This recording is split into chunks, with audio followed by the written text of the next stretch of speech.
नमस्कार दोस्तों आज के वीडियो में दो जानकारी शेयर करेंगे। पहला है भगवान महात्मा बुद्ध के उपदेश और दूसरा है स्वास्थ्य से संबंधित बहुत महत्वपूर्ण जानकारी, जैसा आपने थंबनेल पे देखा। तो चलिए मित्रों, पहले भगवान महात्मा बुद्ध के उपदेश को सुनते हैं, इसे एक छोटी सी कहानी के माध्यम से। दोस्तों, एक बार एक माँ ने अपने बेटे को लेकर गौतम बुद्ध के पास आई। वह बहुत दुखी थी और रो रही थी। गौतम बुद्ध ने उससे पूछा, क्या हुआ माते, तुम इतनी दुखी क्यों हो? माँ ने कहा, मेरा बेटा बीमार है और मैं उसे बचाने के लिए कुछ भी करने को तैयार हूँ। वह मेरा इकलौता बेटा है और मैं उसके बिना नहीं जी सकती हूँ। गौतम बुद्ध ने कहा, मैं तुम्हारे बेटे को बचा सकता हूँ, लेकिन तुम्हें मुझे एक चीज लानी होगी, लाके देनी होगी। माँ ने कहा, मैं अपने बेटे की जान बचाने के लिए कुछ भी करने को तैयार हूँ। मैं कुछ भी लाने को तैयार हूँ, बस मेरे बेटे को आप बचा लीजिए। गौतम बुद्ध ने कहा, मुझे एक ऐसे घर से एक मुट्ठी भर आटा चाहिए जहाँ कभी किसी की मृत्यु ना हुई हो। माँ ने सोचा कि यह बहुत ही आसान काम है और उसने आटा लाने के लिए निकल पड़ी। वह पहले घर में गई और पूछा, क्या यहाँ कभी किसी की मृत्यु हुई है? घर के मालिक ने कहा, हाँ, मेरे पिता की मृत्यु यहाँ हुई थी। माँ ने दूसरे घर में जाने का फैसला किया। वह दूसरे घर में गई और पूछा, क्या यहाँ कभी किसी की मृत्यु हुई है? घर के मालिक ने कहा, हाँ, मेरी पत्नी की मृत्यु यहाँ पर हुई थी। माँ ने तीसरे घर में जाने का फैसला किया। वह तीसरे घर में गई और पूछा, क्या यहाँ भी कभी किसी की मृत्यु हुई है? घर के मालिक ने कहा, हाँ, मेरे बेटे की मृत्यु हुई है। इस तरह माँ हर घर में गई और हर घर में किसी न किसी की मृत्यु की कहानी सुनी। अंत में वह थक हार कर गौतम बुद्ध के पास वापस आई और बोली, मैं आपको आटा नहीं ला सकी, क्योंकि हर घर में किसी न किसी की मृत्यु हुई है। जो हमने पूरी कहानी सुनी है। गौतम बुद्ध ने मुस्कुराते हुए कहा, तुमने सही समझा। मृत्यु एक ऐसी सच्चाई है जिसे हम नहीं बदल सकते हैं, लेकिन हम अपने जीवन को सकारात्मक बना सकते हैं और दूसरों की मदद कर सकते हैं। तुम्हारा बेटा अब ठीक हो जाएगा, लेकिन तुम्हें यह भी समझना होगा कि जीवन में उतार चढ़ाव, गरीबी अमीरी आती जाती रहती है।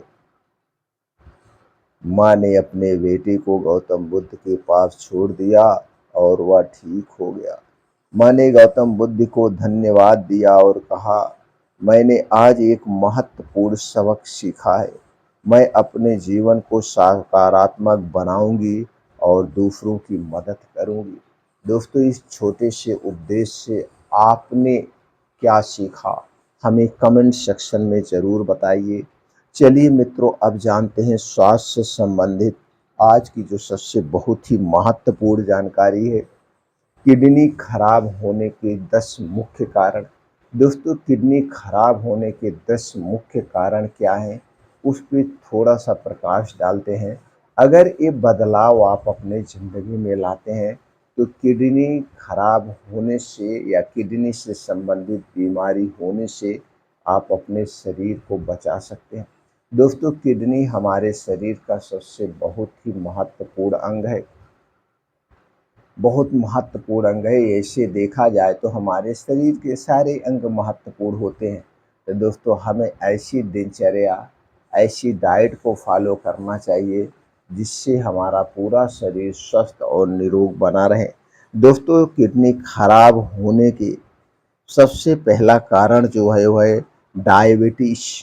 दोस्तों डायबिटीज से पीड़ित लोगों में क्रोनिक किडनी डिजीज होने का खतरा अधिक रहता है, क्योंकि डायबिटीज में जो भी आप मेडिसिन लेते हैं वो तो हमारे स्वास्थ्य के लिए हानिकारक है ही है। उसके अलावा दोस्तों किडनी, लीवर यानी शरीर के कई अंग इससे प्रभावित होते हैं। तो इसलिए हमें ऐसा प्रयास करना चाहिए, ऐसी डाइट अपनाना चाहिए, ऐसी दिनचर्या अपनाना चाहिए कि जिससे हमें दोस्तों डायबिटीज ना हो। इसलिए लाइफ स्टाइल को त्यागिए और दोस्तों अपने डेली रूटीन में परिवर्तन करिए। दूसरा है दोस्तों उच्च रक्तचाप यानी हाइपरटेंशन। दोस्तों उच्च रक्तचाप में किडनी को क्षति हो सकती है, आपकी किडनी डैमेज हो सकती है। इसलिए दोस्तों हमें कभी भी चिंता, डिप्रेशन नहीं कर लेना चाहिए।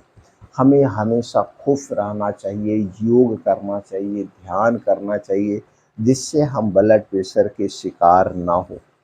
तीसरा कारण है मोटापा।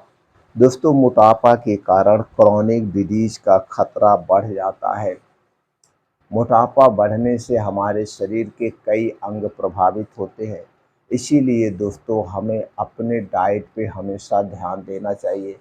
हमारी जो डाइट हो 70% लिविंग वस्तुओं पर आधारित होनी चाहिए।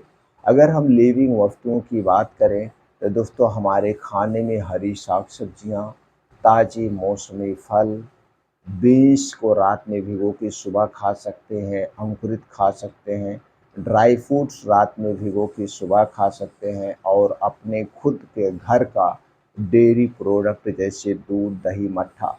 अगर घर का डेयरी प्रोडक्ट नहीं है तो आप प्लांट बेस्ड डेयरी प्रोडक्ट को यूज कर सकते हैं।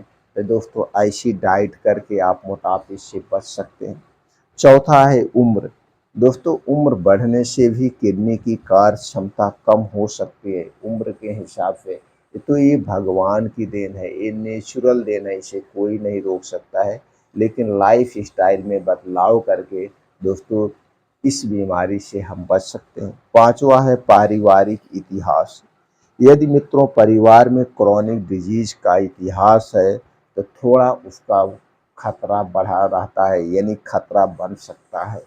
इसलिए दोस्तों हम अपने लाइफ स्टाइल में हमेशा बदलाव करें, प्राकृतिक दिनचर्या अपनाएं, प्राकृतिक दोस्तों डाइट का प्रयोग करें, नेचुरल तरीकों से दोस्तों अपना जो है खान पान रखेंगे तो इन बीमारियों से बच सकते हैं। छठवां कारण है धूम्रपान।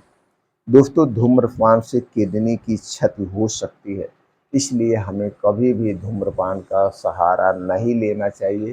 किडनी के अलावा धूम्रपान से और कई प्रकार के कैंसर होने के चांसेस रहते हैं।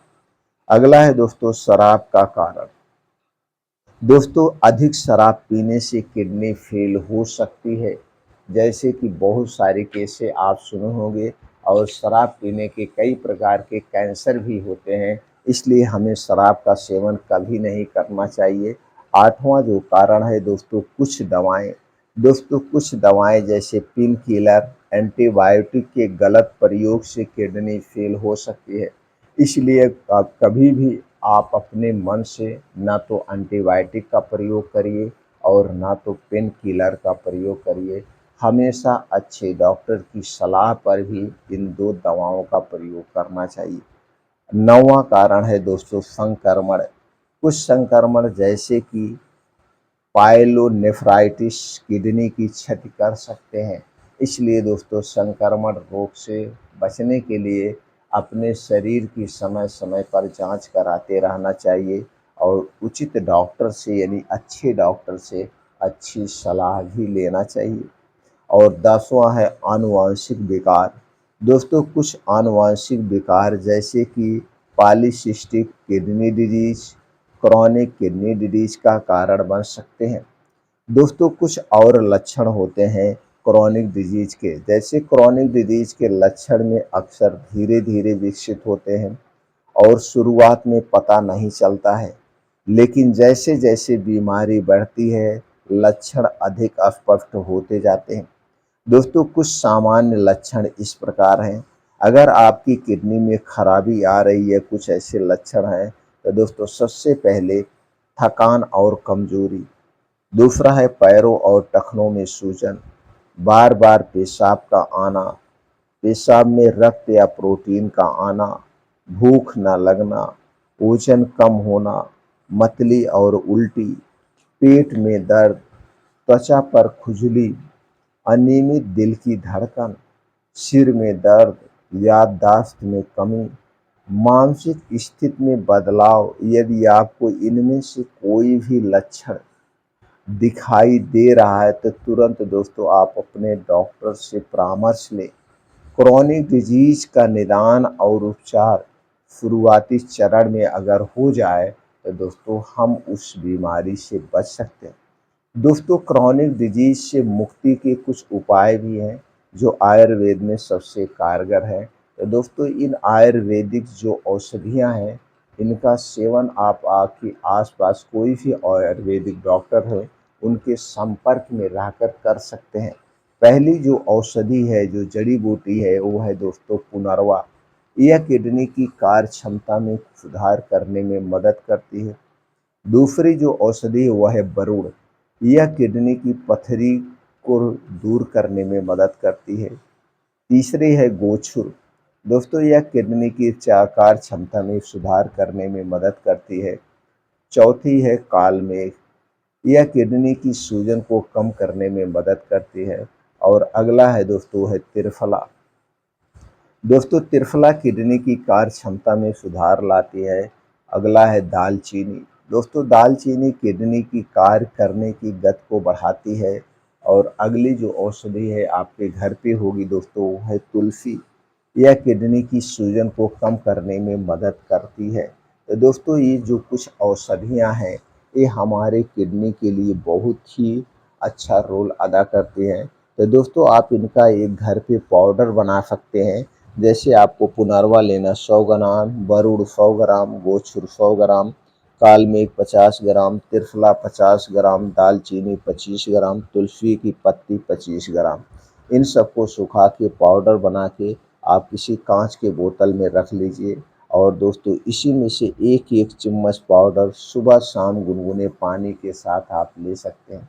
इस पाउडर को प्रयोग करने से पहले दोस्तों आपके मन में कुछ और विचार है तो कमेंट सेक्शन के माध्यम से पूछ सकते हैं, या आपके आसपास कोई भी आयुर्वेदिक डॉक्टर हैं उनकी निगरानी में ले सकते हैं।